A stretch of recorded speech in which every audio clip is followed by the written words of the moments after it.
ನೋಡಿ, ಡಿಸೆಂಬರ್ ತಿಂಗಳಲ್ಲಿ ಅಕ್ಟೋಬರ್ ತಿಂಗಳಿಂದ ಜನವರಿ ಫೆಬ್ರವರಿವರೆಗೂ ವಿಂಟರ್ ಸೀಸನ್. ಸೊ ಆರೋಗ್ಯದಲ್ಲಿ ಎಲ್ಲರಿಗೂ ಕೆಮ್ಮು, ನೆಗಡಿ, ಜ್ವರ ಇವೆಲ್ಲ ಸಾಮಾನ್ಯವಾಗಿ ಬರುತ್ತೆ. ಅದು ಇಮ್ಯೂನ್ ಸಿಸ್ಟಮ್ ಡೆವಲಪ್ ಆಗಲಿಕ್ಕೆ. ಜೊತೆಗೆ ಫೆಬ್ರವರಿಯಿಂದ ಏಪ್ರಿಲ್ವರೆಗೂ ಎಲ್ಲ ಜನಗಳಿಗೂ ಒಂದು ಜ್ವರ ಬರುತ್ತೆ. ಅದು ಯಾವ ಜ್ವರ ಅಂತ ಹೇಳಿದ್ರೆ ಎಕ್ಸಾಮ್ ಜ್ವರ, ಎಕ್ಸಾಮ್ ಫಿಯರ್. ಆ ಜ್ವರದಲ್ಲಿ ತಂದೆ ತಾಯಿಗಳು, ವಿದ್ಯಾರ್ಥಿಗಳು, ಮ್ಯಾನೇಜ್ಮೆಂಟ್ನವರು, ಕಾಲೇಜ್ನವರು, ಪ್ರೊಫೆಸರ್ಸ್ಗಳು ಎಲ್ಲರಿಗೂ ಜ್ವರದಲ್ಲಿರ್ತಾರೆ. ಯಾಕೆ ಅಂತ ಹೇಳಿದ್ರೆ ಈ ಎಕ್ಸಾಮ್ ಫಿಯರ್ ಇದೆಯಲ್ಲ, ಅದು ಮನುಷ್ಯನಿಗೆ ಭಾಳಷ್ಟು ತೊಂದರೆ ಕೊಡುತ್ತೆ, ಮಾನಸಿಕವಾಗಿ ಡಿಸ್ಟರ್ಬ್ ಮಾಡುತ್ತೆ. ಯಾಕೆ ಅಂತ ಹೇಳಿದ್ರೆ ನಮ್ಮ ಮಗಳು SLCನಲ್ಲಿ ಜಾಸ್ತಿ ಸ್ಕೋರ್ ಮಾಡಬೇಕು, PUCಯಲ್ಲಿ ಜಾಸ್ತಿ ಸ್ಕೋರ್ ಮಾಡಬೇಕು, ನೀಟಲ್ಲಿ ಜಾಸ್ತಿ ಮಾಡಬೇಕು, ಆಮೇಲೆ ZEETಲ್ಲಿ ಜಾಸ್ತಿ ಮಾಡಬೇಕು, ಒಳ್ಳೆ ಕಾಲೇಜ್ ಸಿಗುತ್ತೆ, ಒಳ್ಳೆ ಪ್ರೊಫೆಷನ್ ಸಿಗುತ್ತೆ, ಆಮೇಲೆ ಇಂಜಿನಿಯರಿಂಗ್ ಹೋಗಬೇಕು, ಪ್ರೊಫೆಷನಲ್ ಕೋರ್ಸಸ್ಗೆ ಹೋಗಬೇಕು, ಹೀಗೆಲ್ಲ ಒಂದು ಆಸೆ ಇಟ್ಕೊಂಡಿದ್ದೆ ಪ್ರತಿಯೊಂದು ಸಹಜವಾಗಿ. ಹಾಗಾಗಿ ಮಕ್ಕಳ ವಿದ್ಯಾಭ್ಯಾಸದ ಕಡೆಗೆ ಜಾಸ್ತಿ ಮಕ್ಕಳಿಗೆ ಒಂದು ಕಾನ್ಸಂಟ್ರೇಷನ್ ಮಾಡೋದ್ರ ಮೂಲಕ ಅವರಿಗೆ ಒಂದು ಮೆಂಟಲ್ ಪ್ರೆಷರ್ ಬಿಲ್ಡಪ್ ಆಗುತ್ತೆ. ಯಾರಿಗೆ ಬಿಲ್ಡಪ್ ಆಗುತ್ತೆ? ವಿದ್ಯಾರ್ಥಿಗಳಿಗಾಗುತ್ತೆ, ತಂದೆ ತಾಯಿಗಳಿಗಾಗುತ್ತೆ, ಮ್ಯಾನೇಜ್ಮೆಂಟ್ನವ್ರಿಗೂ ಆಗುತ್ತೆ, ಸ್ಕೂಲ್ ಕಾಲೇಜ್ನವ್ರಿಗೂ ಆಗುತ್ತೆ, ಡಿಪಾರ್ಟ್ಮೆಂಟ್ನವ್ರಿಗೂ ಆಗುತ್ತೆ. ಸೊ ಇದಕ್ಕಾಗಿ ಒಂದು ಸರಳವಾದ, ಒಂದು ಸುಂದರವಾದ, ಒಂದು ವೈಜ್ಞಾನಿಕವಾಗಿ ನಮ್ಮ ರಫೀವುಲ್ಲಾ ಬೇಗ್ ಹ್ಯಾಂಡ್ ರೈಟಿಂಗ್ ಎಕ್ಸ್ಪರ್ಟ್ ಮೆಮೊರಿ ಸ್ಕಿಲ್ಸ್ನ ಒಂದು ಅವರು ಇನ್ವೆನ್ಷನ್ ಮಾಡಿದ್ದಾರೆ. ಅದಕ್ಕೆ ಗ್ರಾಫಾಲಜಿ ಅಂತ ಹೇಳ್ತಾರೆ ರೈಟಿಂಗಲ್ಲಿ.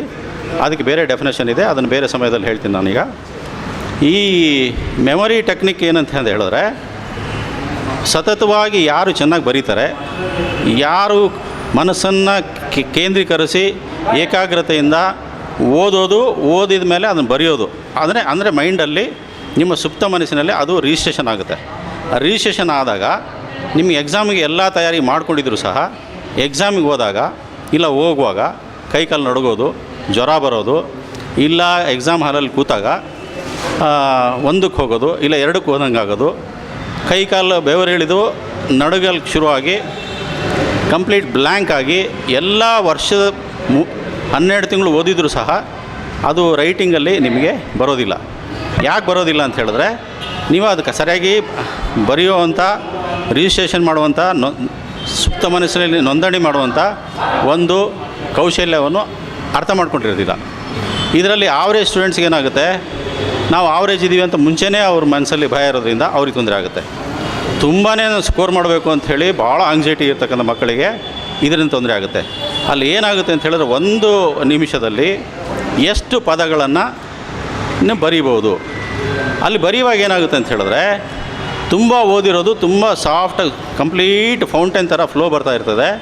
ಆದರೆ ರೈಟಿಂಗ್ ಸ್ಕಿಲ್ ಇಲ್ಲದೆ ಇರೋದ್ರಿಂದ, ಅದು ಸ್ಪೀಡ್ ಕಡಿಮೆ ಇರೋದ್ರಿಂದ, ಆ ಒಂದು ನಿಮಿಷದಲ್ಲಿ ಎಷ್ಟು ಪದಗಳನ್ನು ಬರೀಬೇಕು ಅಷ್ಟು ಬರೆಯೋದಕ್ಕಾಗದೇ ಇರೋದ್ರಿಂದ ಅಲ್ಲಿ ಮೈಂಡಿಗೆ ಕ್ಲಾಶ್ ಆಗುತ್ತೆ, ಅಲ್ಲಿ ಒಂದು ಆಕ್ಸಿಡೆಂಟ್ ಆಗುತ್ತೆ.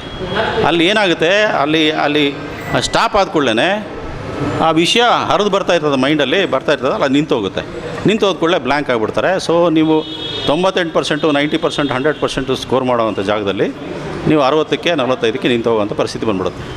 ಹಾಗಾಗಿ ಇದು ಎರಡನ್ನೂ ಕೋರಿಲೇಟ್ ಆಗಬೇಕು. ಒಂದು ನಿಮ್ಮದು ರೀಕಾಲಿಂಗ್ ಟೆಕ್ನಿಕ್ ಇದೆಯಲ್ಲ, ಅದು ಎಷ್ಟು ಒಂದು ನಿಮಿಷಕ್ಕೆ ಎಷ್ಟು ಪದಗಳ ಒಂದು ಫ್ಲೋ ಬರಬೇಕು, ಅಷ್ಟೇ ಪದಗಳನ್ನು ಅಷ್ಟೇ ನಿಮಿಷದಲ್ಲಿ, ಸೆಕೆಂಡ್ಗಳಲ್ಲಿ ಬರೆಯುವಂಥ ಒಂದು ಕಲೆಯನ್ನು ಕಲ್ತ್ಕೋಬೇಕು.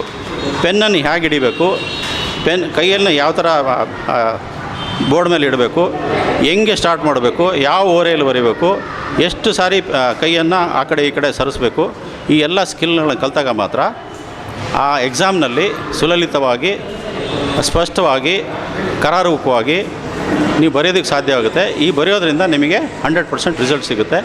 ಈ ಕೌಶಲ್ಯಗಳನ್ನು ನಮ್ಮ ರಫೀವುಲ್ಲಾ ಬೇಗ್ ಅವರು ತನ್ನದೇ ಆದ ಫಾರ್ಮುಲಾದಿಂದ ವೈಜ್ಞಾನಿಕವಾಗಿ ರಿಸರ್ಚ್ ಮಾಡಿ ಮಕ್ಕಳಿಗೆ ಹೇಳುವಂಥ ಒಂದು ಪರಿಜ್ಞಾನವನ್ನು, ಒಂದು ಕೌಶಲ್ಯವನ್ನು ಇಟ್ಕೊಂಡಿರೋದ್ರಿಂದ ಮಕ್ಕಳಿಗೆ ಈಗ ಟೋಟಲ್ ಪರ್ಸೆಂಟೇಜ್ ಏನಿದೆಯಲ್ಲ ಎಲ್ಲ ಡಿಸ್ಟ್ರಿಕ್ಗಳಲ್ಲಿ ನೋಡ್ತೀವಿ ನಾವು.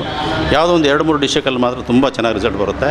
ಇನ್ನೂ 2-3 ಡಿಸ್ಟ್ರಿಕ್ಗಳಲ್ಲಿ ತುಂಬಾ ಕಡಿಮೆ, ಬಿಲೋನೇ 35-40%ಗೆ ರಿಸಲ್ಟ್ ಹೋಗುತ್ತೆ. ಇದಕ್ಕೆಲ್ಲ ಕಾರಣ ಏನಂತ ಹೇಳಿದ್ರೆ, ನಾವು ಯೂಸ್ ಮಾಡ್ತಕ್ಕಂಥ ಸ್ಮಾರ್ಟ್ಫೋನ್. ಇದರಲ್ಲಿ ಒಳ್ಳೆಯದು ಇದೆ, ಕೆಟ್ಟದ್ದು ಇದೆ. ಈ ಸ್ಮಾರ್ಟ್ಫೋನ್ನಲ್ಲಿ ಸೆಕೆಂಡ್ ನೀವು ಇದು ಮಾಡ್ತಾ ಇರೋದ್ರಿಂದ ನಿಮ್ಗೆ ಏನಾಗುತ್ತೆ, ಅದು ರೀಸ್ಟ್ ಆಗೋದಿಲ್ಲ, ಬ್ರೈನ್ಗೆ ಕನ್ಫ್ಯೂಷನ್ ಆಗುತ್ತೆ, ನಿಮ್ಮ ಕಾನ್ಸಂಟ್ರೇಷನ್ ಹೊರಟೋಗುತ್ತೆ. ಆ ಕಾನ್ಸಂಟ್ರೇಷನ್ನ, ಏಕಾಗ್ರತೆಯನ್ನು ಬಳಸ್ಕೊಂಡು ಹೇಗೆ ಬರೀಬೇಕು, ಎಷ್ಟು ಸ್ಪೀಡಲ್ಲಿ ಬರೀಬೇಕು, ಹೇಗೆ ರೀಕಾಲ್ ಮಾಡಬೇಕು ಅನ್ನೋದನ್ನು ಸುಪ್ತ ಮನಸ್ಸಿಗೆ ಒಂದು ಫೀಡಿಂಗ್ ಕೊಡುವಂಥ ಒಂದು ಟೆಕ್ನಾಲಜಿಯನ್ನು ಮೊಹಮ್ಮದ್ ರಫೀವುಲ್ಲಾ ಬೇಗ್ ಅವರು ಹೇಳ್ಕೊಡ್ತಾರೆ. ಇದರಿಂದ ಭಾಳಷ್ಟು ಉಪಯೋಗ ಆಗುತ್ತೆ. ಇದರಿಂದ ವಿದ್ಯಾರ್ಥಿಗಳ ಜೀವನ ಸುಲಲಿತವಾಗಿ ಹೆಚ್ಚಿನ ಸಕ್ಸಸ್ ಪಡಿತಾರೆ. ಇದರಿಂದ ನಮ್ಮ ದೇಶಕ್ಕೆ, ನಮ್ಮ ರಾಜ್ಯಕ್ಕೆ, ನಮ್ಮ ಇಲಾಖೆಗೆ ಒಂದು ಕೀರ್ತಿ ಹೆಸರು ಬರ್ತದೆ. ಅವರು ಸಮಾಜಕ್ಕೆ ಕೊಡುವಂಥರಾಗ್ತಾರೆ ಅಂಥೇಳಿ ಹೇಳೋದಕ್ಕೆ ಇಷ್ಟಪಡ್ತೀನಿ. ನಮಸ್ಕಾರಗಳು.